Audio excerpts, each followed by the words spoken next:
जय जगन्नाथ पिला माने आम आज ये 26 नंबर पद ठार आज पढ़ा स्टार्ट करवा। तेबे कविता बनिता कविता पिता कहिला लोक तार उपमाता कले ताकू भोग रसिक नेता केबे ही अबा रही योग्यता कुमति गुअर केवल बईमात्र भाई तार। पिला माने कविता बनिता कविताटा हूँ गोटे बनिता बा गोटे कन्या बा गोटे झील कवि ता पिता अर्थात कविता को जी सृष्टि करिछि जी सृजन करिछि बा जहा द्वारा लेखा जाइछि सी होउछि तार पिता। कहिला लोक तार उपमाता उपमाता माने जो माने लालन पालन करती बा जो मानक द्वारा से आदृत लाभ करे कविताटा को जी लिखि दिए सी होउछि ता पिता। किंतु ताकू प्रचार प्रसार किए करे पाठक गोष्ठी पंडित वर्ग माने जो माने बुझी पारंती जो माने पढ़िबा को भल पाती से माने होउछंती तार उपमाता। कले ताकू भोग रसिक नेता अर्थात कले ताकू भोग रसिक नेता माने से काव्य को पढ़ी भोग कले केबे हे अबा रही योग्यता एठी एक्चुअली पिला माने तेबे हे अबा रही योग्यता जेहेतु क आद्य अक्षर नियम रे रचित होईची सेति पई तेबे हे को केबे हे करा जाईची सेटा एक्चुअली हबो तेबे हे जेहेतु दीनकृष्ण दास क आद्य अक्षर नियम रचित करछंती सेति पई ताकू केबे हे अबा रही योग्यता तो ताकू जदि पढ़िबो ताहले तार योग्यता रहिबो। कविता को जदि लालन पालन करा जायनी बा ताकू जदि पढ़ा न जाए पंडित वर्ग मानक द्वारा से आदृत न हुए ताहले से पढ़िकी रहिबो तार योग्यता बोली गोटे जिनिस किछि रहिबोनी। कवितार सृष्टि कवि करि देई चली जाए से लिखि चली जाए किंतु तार जदि प्रचार प्रसार न हुए ताकू जदि केही न पढ़ंती ताहले से पढ़िकी रुहे किंतु ताकू जदि पंडित मानक द्वारा पढ़ा जाए बा आदृत करा जाए ताहले तार योग्यता बढ़े। कुमति गुअर केवल बईमात्र भाई तार कुमति जार खल बुद्धि जार मंद बुद्धि कुमति गुअर केवल बईमात्र भाई तार शत्रुरूपी भाई अर्थात साबत भाई जो माने खल व्यक्ति से एटा होची शत्रुरूपी भाई। कवित्व मलय पवन बात करे सिक तरु पल्लवित कवित्व पिला माने मलय पवन बात पवनर विभिन्न स्तर कथा कह जाइछि एठी किंतु काहींकि तीनोटी स्तर कथा कहगला मलय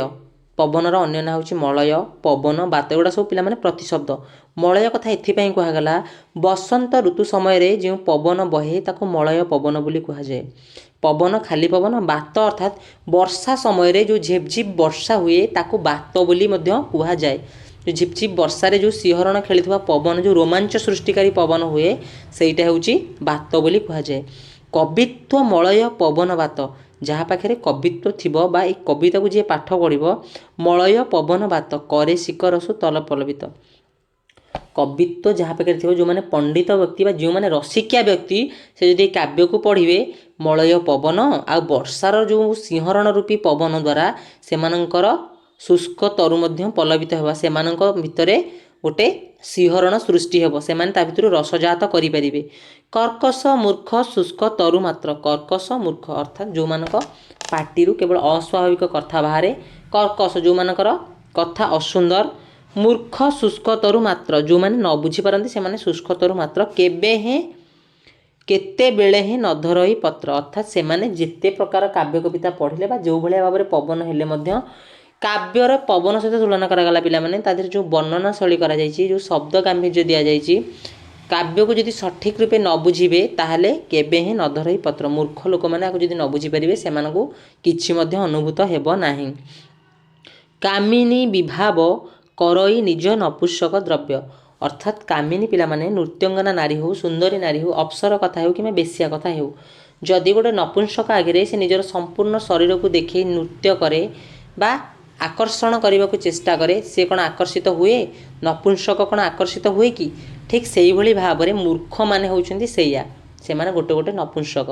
तांकु जेते प्रकार द्रव्य देले बा जेते प्रकार वर्णना शैली जेते उन्नत देले मध्य से माने केबे हे हेले प्रभावित हुअंती नाही। परवर्ती पिला माने पद कवित्व रस उत्तम गोक्षीर कवित्व रस उत्तम गोक्षीर कवित्व रस अर्थात पिला माने कविर रस बा कवित्व रस कविता कथा कह जायछि ए होछि उत्तम गोक्षीर रसकलटा होछि गोटे उत्तम गोक्षीर बा अमृत प्राय तही करी तही संग स्नेह साकर ता देहरे स्नेह रूपक साकर बा मिठा मिश्री साकर पिला माने अर्थ होछि मिश्री स्नेह रूपक साकर बा आग्रह रूपक ପ୍ରେମ ରୂପକ ସାକରକୁ ଯଦି ମିଶାଇ ଦିଆଯାଏ, କର୍ଣ୍ଣ ତୁଣ୍ଡରେ ଯେ କରଇ ପାନ କିଛି ହିଁ ସ୍ୱାଦୁ ଜାଣଇ ସେ ଜନ। କର୍ଣ୍ଣ ରୂପକ ତୁଣ୍ଡ, ତୁଣ୍ଡରେ ଆମେ ଗୋଟେ ଭୋଜନ ଖାଇଥାନ୍ତି, କିନ୍ତୁ ଏଇଟା ଯେହେତୁ ଗୋଟେ କାବ୍ୟ, ଆକୁ କାନରେ ଶୁଣିବା। କର୍ଣ୍ଣ ରୂପକ ତୁଣ୍ଡରେ ଗୋକ୍ଷୀର, ଗୋକ୍ଷୀର ଅର୍ଥାତ୍ ଏଇ ଯେଉଁ କାବ୍ୟଟାକୁ ହେଉଛି ଅମୃତମୟ କାବ୍ୟକୁ ଯଦି ସ୍ନେହ ରୂପକ ସାକର ବା ଆଗ୍ରହ ରୂପକ ପ୍ରେମକୁ ଯୋଡ଼ି ତାକୁ ପଢ଼ିବା, ତାହେଲେ ତାର ସ୍ୱାଦକୁ ଆମେ ଭଲ ଭାବରେ ଜାଣିପାରିବା। କୁଶ୍ଚିତ ଯା ବୁଦ୍ଧି କରେ ତା ବଚନ ଆମ୍ବିଳ ଦଧି। କୁଶ୍ଚିତ ଯା ବୁଦ୍ଧି, କୁଟିଳ ବା ଯାହାର ମନ୍ଦ ବୁଦ୍ଧି, କରେ ତା ବଚନ ଆମ୍ବିଳ ଦଧି, ସେ କିଛି ବୁଝିପାରିବନି, କ୍ଷୀର ତାକୁ ଦେଲେ ମଧ୍ୟ ସେ ଆମ୍ବିଳା ଦହିରେ ପରିଣତ ହେଇଯିବ।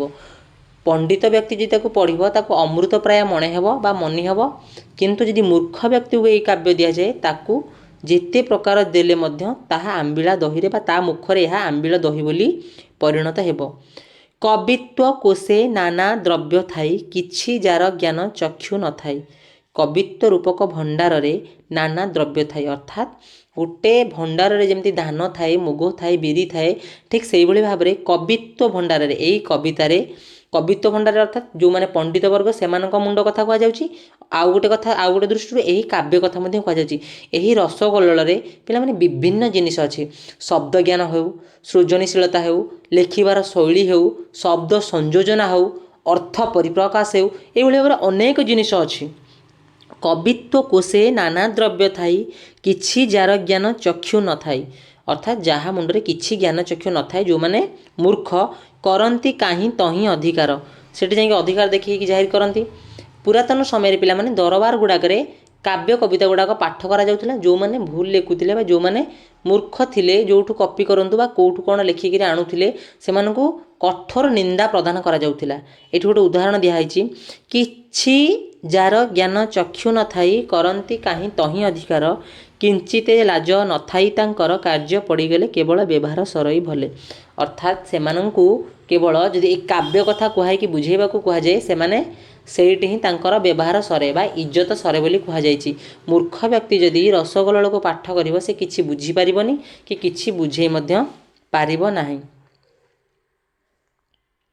କର ଧରି କରୁଅଛି ହେ ଜନେ କ୍ରୋଧ ଅଭିମାନ ନଧର ମନେ। କର ଧରି ଅର୍ଥାତ୍ ହାତ ଧରି ପ୍ରାର୍ଥନା କରୁଛନ୍ତି କିଏ ନା ଦୀନକୃଷ୍ଣ ଦାସ। ଦୀନକୃଷ୍ଣ ଦାସ କହୁଛନ୍ତି, କର ଧରି କହୁଅଛି ହେ ଜନେ କ୍ରୋଧ ଅଭିମାନ ନଧର ମନେ। ନିଜ ମନରେ କୌଣସି ପ୍ରକାର କ୍ରୋଧ ହେଉ, ଅହଙ୍କାର ହେଉ, ମୁଁ ଭାବ ହେଉ, ଏଗୁଡ଼ାକ ସବୁ ରଖ ନାହିଁ। କରୁଣା ହୃଦୟ ନିରତେ ହୁଅ, କରୁଣା ହୃଦୟ ଅର୍ଥାତ୍ ଦୟାଶୀଳ ହୁଅ, ନିରତେ ହୁଅ, ନିଜକୁ କରୁଣାମୟ କର, ସମସ୍ତଙ୍କୁ କ୍ଷମାଶୀଳ ହୁଅ, ଦୟାବାନ ହୁଅ। କୃଷ୍ଣ କଥାରେ ଏକା ମନ ଦିଅ, ସ୍ୱୟଂ କୃଷ୍ଣଙ୍କ ପାଖରେ ନିଜକୁ ତଲ୍ଲୀନ କର ବା ସମ୍ପୂର୍ଣ୍ଣ ରୂପରେ ସମର୍ପଣ କର। କୃଷ୍ଣ କଥାରେ ଏକା ମନ ଦିଅ, କର ଦିନେ ଦାନ, କହୁଁ କହୁଁ ଜୀବଟିଏ ଜୀବନ, ଜୀବଟିଏ ହେଇଯାଇଛି, ଜୀବନ ହେବ ଏଠି ପିଲାମାନେ। କର ଦିନେ ଦାନ, ଦିନେ ଅର୍ଥାତ୍ ଦରିଦ୍ର, ଦୀର୍ଘଇକାର ଦିନେ କଥା ଦରିଦ୍ର କଥା କୁହାଉଛି ବା ଗରିବ ଲୋକମାନଙ୍କ କଥା କୁହାଉଛି। କହୁଁ କହୁଁ ଜୀବଟିଏ ଜୀବନ, କେତେବେଳେ ଏ ଜୀବନ ଚାଲିଯିବ କେହି ଜାଣିନାହାନ୍ତି। ତେଣୁ କୃଷ୍ଣଙ୍କ ପାଖରେ ନିଜକୁ ସମର୍ପଣ କରି କେବଳ କୃଷ୍ଣ ନାମ ଜପ କର, ଦୟାବାନ ହୁଅ, କ୍ଷମାଶୀଳ ହୁଅ, ଦାନ ଧର୍ମରେ ନିଜକୁ ନିମଜ୍ଜିତ କର। କେବଳ ସାଧୁ ସଙ୍ଗେ ସଙ୍ଗ ହୁଅ, କୁଟିଳ ଲୋକ ପାଖକୁ ନ ଯାଅ। କେବଳ ସାଧୁ ସଙ୍ଗେ ସଙ୍ଗ ହୁଅ, ସାଧୁ ଲୋକମାନଙ୍କ ପାଖରେ, ପଣ୍ଡିତ ଲୋକମାନଙ୍କ ପାଖରେ, ଯେଉଁମାନେ ପରଚର୍ଚ୍ଚା କରନ୍ତି ନାହିଁ, ଯେଉଁମାନେ ପରନିନ୍ଦା କରନ୍ତି ନାହିଁ, ସେମାନଙ୍କ ସହ ସଙ୍ଗ ହୁଅ, ସେମାନଙ୍କୁ ଭଲ ପାଅ ବା ସେମାନଙ୍କ ସହ ମିଶ। କୁଟିଳ ଯା ବୁଦ୍ଧି, ତା ପାଖକୁ ନ ଯିବା ପାଇଁ ସମ୍ପୂର୍ଣ୍ଣ ରୂପେ ମନା କରୁଛନ୍ତି। ଯେଉଁମାନେ ମନ୍ଦ ପ୍ରକୃତିର ଲୋକ, ଯେଉଁମାନେ ପରଚର୍ଚ୍ଚା କରନ୍ତି, ଯେଉଁମାନେ ପରନିନ୍ଦା କରନ୍ତି, ସେମାନଙ୍କ ସହ ନ ମିଶିବା ପାଇଁ କବି ଏଠାରେ ବର୍ଣ୍ଣନା କରୁଛନ୍ତି। କୋମଳ କରି କଥା ମାନ କହ, କୋମଳ କରି କଥା ମାନ କହ, ଭାଗବତର ଗୋଟେ ପଦ ମନେ ପଡ଼େ, କ'ଣ, କମଳ ବିନୟ ବଚନ କହି ତୋଷିବ ଜନ ମନ, ବା ମଧୁର ବିନୟ ବଚନ କହି ତୋଷିବ ପ୍ରାଣୀ ମନ। ଏଇଭଳି ଭାବରେ ଦୁଇ ତିନିଟା ଜାଗାରେ ଏମିତି ଦୁଇ ତିନିଟା ଜିନିଷ ଦେଇଛି। ଯଦି ମଧୁର ବଚନ କହିବା, ଜୀବଜନ୍ତୁ ହୁଅନ୍ତୁ, ଯେକୌଣସି ପ୍ରାଣୀ ହୁଅନ୍ତୁ, ଆମେ ତାଙ୍କୁ ପୋଷା ବନେଇ ପାରିବା। ଠିକ୍ ସେଇଭଳି ଭାବରେ କୋମଳ କରି କଥା ମାନ କହ, ସମସ୍ତଙ୍କୁ ମଧୁରତାର ସହକାରେ କଥାବାର୍ତ୍ତା କର। କୃଷ୍ଣ ଭଗତ ଜନ ମନ ମୋହ, କୃଷ୍ଣ କର ଧ୍ୟାନ, କୃଷ୍ଣ ଚରିତ ମାନ କର ପାନ। କୃଷ୍ଣ ଭଗତ ଜନ ମନ ମୋହ, କୃଷ୍ଣ ଭଗତ ଅର୍ଥାତ୍ କୃଷ୍ଣ ଭକ୍ତଙ୍କ ଜନ ମୋହ କର। कथार अच्छी पिला माने कि भक्ताधीन भगवान जो भगवान भक्तों अधीन थांती जदि से भक्तों भी सेवा करदिबा ताहले भगवान को प्राप्ति करिवार मार्ग मिल जाए। एटी से कथा कहउछंती कृष्ण भगत जन मनमोह कृष्ण भक्त मानक जन मनमोह से मन को मोहन कर बा से बुझ कृष्ण कर ध्यान कृष्ण चरित मान कर पान कृष्ण लीला खेला करता हो कृष्णकर चरित हो कृष्णकर जेकोसी वर्णना हो से गुड़ाक प्रार्थना करने एठार कवि कहउछंती। परवर्ती पद कालिंदी कल्लोल कालिंदी जल कल्लोल रंगिया कालिंदी पिला माने एठार जमुनार अन्य ना होची कालिंदी कालिंदी जल कल्लोल रंगिया कल्लोल जल कालिंदीर जल जमी तरंगायित है बेले गाढ़ा नील रंग होता है ठीक से भाव में कृष्णकर रंग मध्य चिकचिक करुवा गाढ़ नील रंग जमुना नदी रे जितेबाला पवन हो तरंगायित सृष्टि हुए जल से कौन गाढ़ा नील रंगर गोटे चमक सृष्टि करे ठीक से भाव में कृष्ण रूपचर्या कथाटार वर्णना करा जाउछि। से होउछन्ति कृष्ण कालिंदी जल कल्लोल रंगिया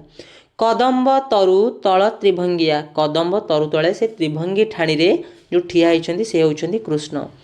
कला कमल कज्ज्वल कालिया कला कमल कज्ज्वल कालिया